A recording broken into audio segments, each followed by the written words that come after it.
Ako po yung father ni Melbert John Santos at ako din po yung may-ari nung van na hina-hire ni Julius Abilio. Nung pong ano kasi yan, nung January 12, nagsabi nga po na sabi sa akin pa baka matuloy ako ng Santa Cruz. Ngayon,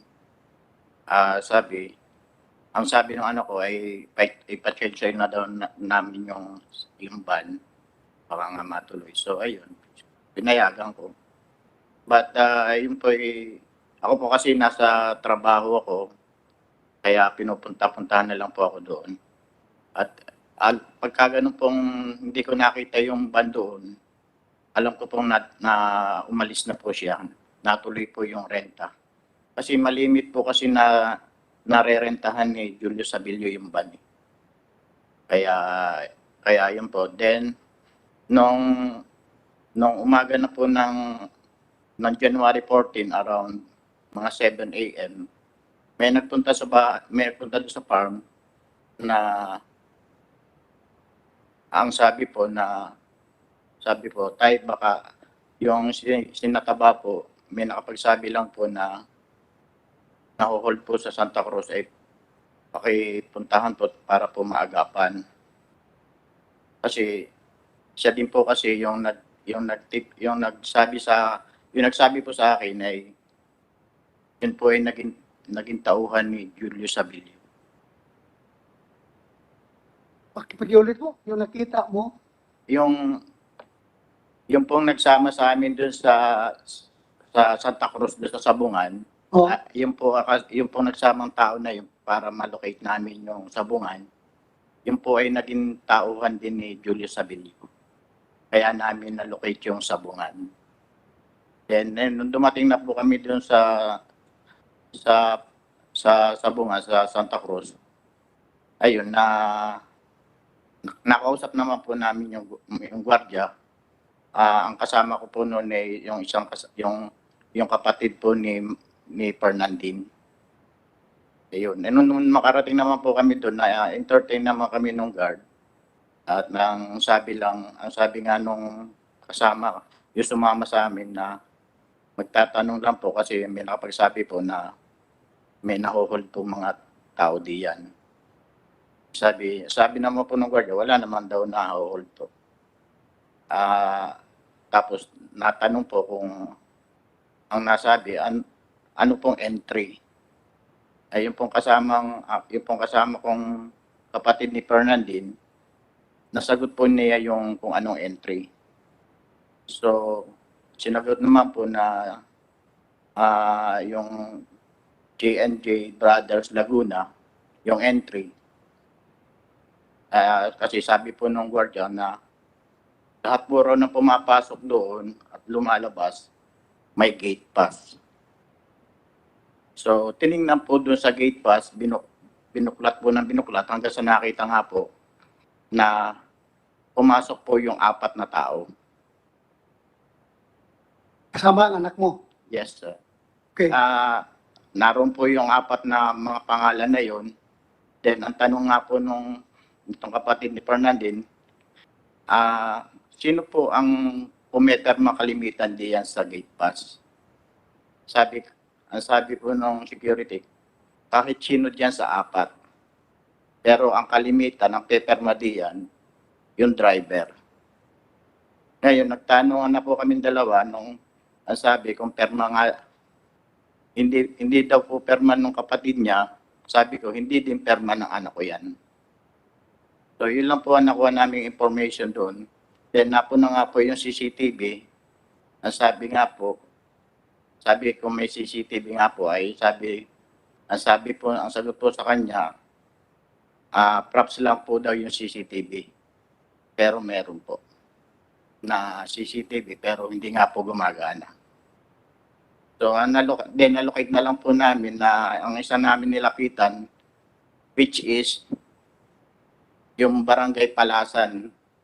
Kasi ang sabi lang ng kasama ko, gusto lang namin makasigurado kung lumabas yung sasakyan. Then yun po ang nakita namin doon sa Barangay Palasan, na lumabas nga po talaga yung sasakyan.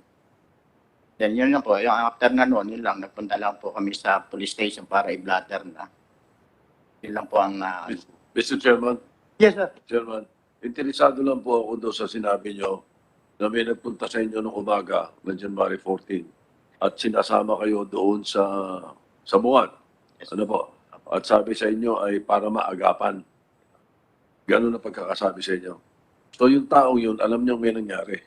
yes. Kaya Yes, sir. sinasabi niya, pumunta kayo para maagapan. Di ba? Apo. Kasi nga po naho-hold nga daw kasi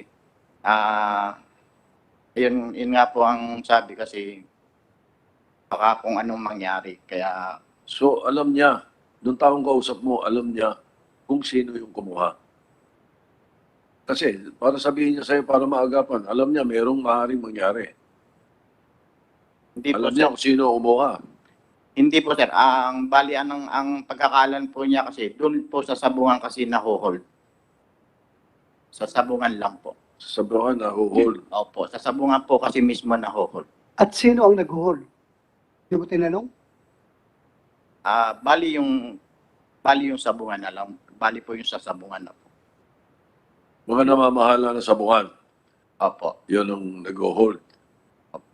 Yung taong nagsabi sa inyo, kumausap sa inyo, nabigay niyo na kila General Pero yung pangalan.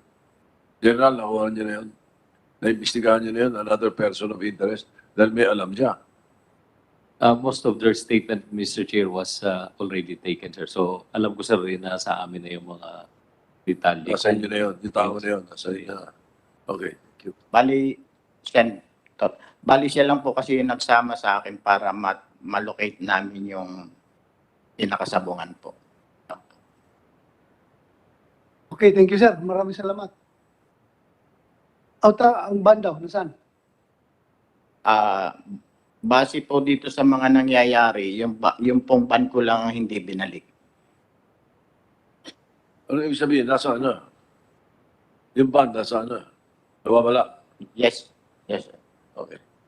Bali po doon sa mga yung pong kasama namin yung FX na puti, bali iniwan po sa Tanay doon sa pero yung po sa akin hanggang ngayon hindi po. Pero nung pong Ano yung brand nyo? second hand po. Sige na, pero okay pa ang kondisyon. Po. Baka nagustuhan ng kidnapper yun. Gamitin pa yun nila. Yun nga po. Pero parang din po yung sa isa yung Hyundai na itim, parang hindi nababalik. Okay. So, next. Mr. Chairman, Yes, sir. sir, Yes, go ahead. Mr. Chairman. Sir, there were information na hindi pa, sir, pala nasabi dito sa ating mga investigator. I think si Mr. Santos, na-recall nyo lang po ngayon yung sinasabi nyo. Kasi dito sa mga affidavit namin yung sinasabi nyo, hindi po namin na-record sa affidavit na binigay nyo sa amin. Kung ano po, pupunta na lang uli kami sa iyo at para punuin yung ngayong sinasabi nyo ngayon ay maidagdag sa aming nakuhang statement sa inyo po. That's all, Mr. Chair. Yeah, Mr. Chair, thank you. Mr. Senator Chair, Tolentino. Mr. Chair, for the information of General Pero, since this is a recorded public hearing, you can likewise secure a copy of the transcript. And since the gentleman here is under oath,